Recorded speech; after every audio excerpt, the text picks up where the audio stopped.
Hello, good morning to all of you. Today lecture number 24 of electrical drive. Today is a new topic of different types of variation in induction motor and how it's work. Okay, so previously last time discussion about speed torque characteristic of induction motor, but today is a discussion about what is the effect of variation of voltage, frequency.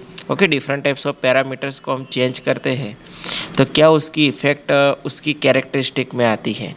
Okay, सो हम वो देखेंगे आज। Okay, तो first of all torque speed characteristic है। Torque हमने Y axis पे लिया हुआ है, स्पीड एक्स एक्सिस पे लिया हुआ है। ओके, ये हमारी सिंक्रोनस स्पीड है। ओके, सो ये different types of rated voltage हमने लिए हुए हैं। ओके, और ये हमारा लोड टॉर्क है। ओके, हमने जो भी लोड कनेक्ट किया हुआ है उसका टॉर्क है। जो मोटर की शाफ्ट पे हमें कुछ भी machine drive, belt drive, okay, gear drive, कोई भी हमने लोड कनेक्ट किया हुआ इसकी टॉर्क है। ओके, तो वो कहाँ पे एग्जैक्टली मैच होती है उसके पॉइंट से, ए पॉइंट, बी पॉइंट, यहाँ पे C point, D point. Okay, तो फर्स्ट ऑफ ऑल होता है कि variation of applied voltage. Okay, means stator voltage का जो भी वेरिएशन आता है तो उसकी इफेक्ट क्या रहती है टॉर्क स्पीड कर्व में। ओके, तो वो देखते हैं। ओके, तो first of all variation in applied voltage. Okay, तो स्पीड कैन बी चेंज और control of induction motor. First of all हमारे इंडक्शन मोटर में अप्लाइड वोल्टेज को हम वेरिएशन करेंगे तो क्या होगा, तो फर्स्ट ऑफ ऑल उसकी स्पीड कंट्रोल होगी। तो किस तरह से, तो देखते हैं। तो ओके, तो first of all torque is proportional square of voltage. Okay, T proportional to V square कहाँ से आया, तो आया T is equal to S E two square R two upon R two plus S X two under root square. Okay, तो torque का एक equation हमने derive किया, स्टार्टिंग में देखा था हमने, T is equal to S E two square R two upon under root R two plus S X two square. Okay, तो ई टू क्या है, हमारा वोल्टेज है, तो हो गया T proportional to V square. Okay, so current is proportional to voltage, V proportional to I. Okay, so by reducing the stator voltage, speed of induction motor can be reduced. Okay, तो V proportional to N होगा। Okay, okay, EB proportional to N means voltage proportional to speed. Okay, speed हमारी voltage पर भी depend है, as well as torque हमारा voltage पर भी depend है, स्क्वायर का वोल्टेज का फॉर्म में। ओके, ये है। Okay, voltage is reduce, torque develop reduce. Okay, so हमारा स्पीड घटी, टॉर्क भी घटा। ओके, तो speed corresponding to operating point A is higher than speed corresponding operating point B. Okay, ये करेस्पॉन्डिंग पॉइंट ए है तो उसकी करेस्पॉन्डिंग पॉइंट ए है। ओके, तो उसकी higher than speed B point के ज़्यादा होगी। ओके, यहाँ पे होगी, यहाँ पे देख लो ये, तो यहाँ के कंपेयर में ज़्यादा होगी, यहाँ पे कम होगी, इससे कम यहाँ होगी, इससे कम यहाँ होगी। ओके, तो यहाँ कितनी होगी, ज़्यादा होगी, और यहाँ कम होगी। ओके, तो ये हमारा ए और बी पॉइंट दोनों है। Okay, means speed get deserve any point and wide range. Okay, हम डिजर्व मीन्स इच्छित स्पीड ले सकते हैं। ओके, ओके, हम इच्छित स्पीड ले सकते हैं, यहाँ पॉइंट भी ले सकते हैं और यहाँ पॉइंट भी ले सकते हैं, यहाँ भी ले सकते हैं, यहाँ भी ले सकते हैं। ओके, अब आती है वेरिएबल फ्रीक्वेंसी कंट्रोल। हमने क्या देख लिया, variable voltage means speed variation हमने देख लिया। वेरिएबल फ्रीक्वेंसी कंट्रोल, फ्रीक्वेंसी में वेरिएशन आता तो क्या होता है। ओके, तो motor speed cat control by very in stator frequency by keeping ratio V by F constant. Okay, V by F ratio हमने कांस्टेंट रखना है, लेकिन वेरिएशन में क्या करना है, stator frequency, frequency means 1/f, T is equal to 1/f। Okay, time period हमको change करना है तो फ्रीक्वेंसी भी चेंज हो जाएगी। ओके, तो फ्रीक्वेंसी चेंज करेंगे तो क्या होगा, स्पीड भी चेंज हो जाएगी।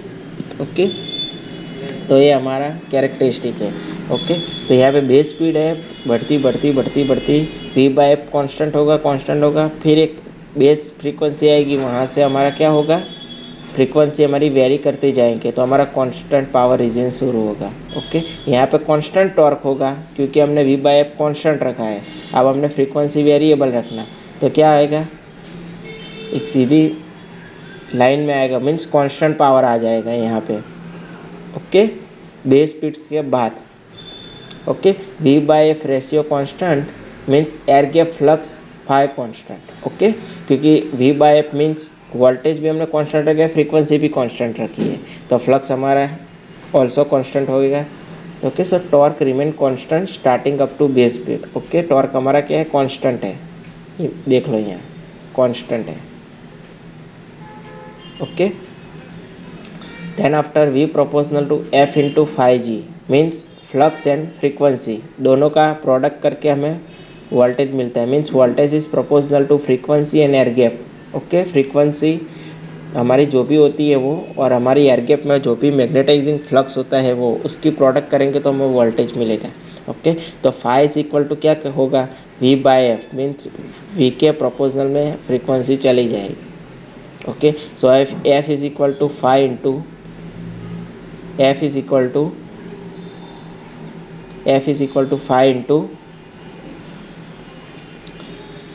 सॉरी यहाँ पे v आएगा, v is equal to phi into F. Okay, यहाँ f नहीं है, मेरे से मिस्टेक हो गई है, सॉरी, यहाँ पे v होगा, तो v is equal to phi into F. Okay, so induction motor operation above v speed the voltage is kept constant. Okay, so हमने वोल्टेज कांस्टेंट रखा है तो v हम नहीं लिख रहे हैं यहाँ पे। ओके, v चला जाएगा तो flux phi proportional to 1 by f. Okay, for the constant voltage any reduction in supply frequency in increase in air gap. Okay, तो हमने वोल्टेज कांस्टेंट ले लिया तो 1 रख दिया, क्योंकि वोल्टेज निकल जाएगा, हमने वोल्टेज कांस्टेंट मान लिया कि 230 या 440 वोल्ट आ रहे हैं। ओके, तो अब मान लो कि any reduction in supply frequency, अब इस सप्लाई फ्रीक्वेंसी इसमें रिडक्शन आ गई, मीन्स घट गई फ्रीक्वेंसी, 50 हर्ट्ज होती, इसमें से 48 वोल्ट या 49 वोल्ट 49 वोल्टेज हो गई। ओके, प्लस और माइनस घट गई, तो क्या होगा, तो इंक्रीज इन एयर गैप, क्योंकि दोनों इन्वर्सली प्रोपोर्शनल में है। ओके, फ्रीक्वेंसी और फ्लक्स, तो फ्रीक्वेंसी हमारी क्या होगी, रिडक्शन होगी, तो फ्लक्स भी बढ़ेगा, ये घटेगा फ्रीक्वेंसी तो फ्लक्स बढ़ेगा। Okay, so increase in air gap. Okay, मैंने यहाँ डिनोट किया है, देख लो।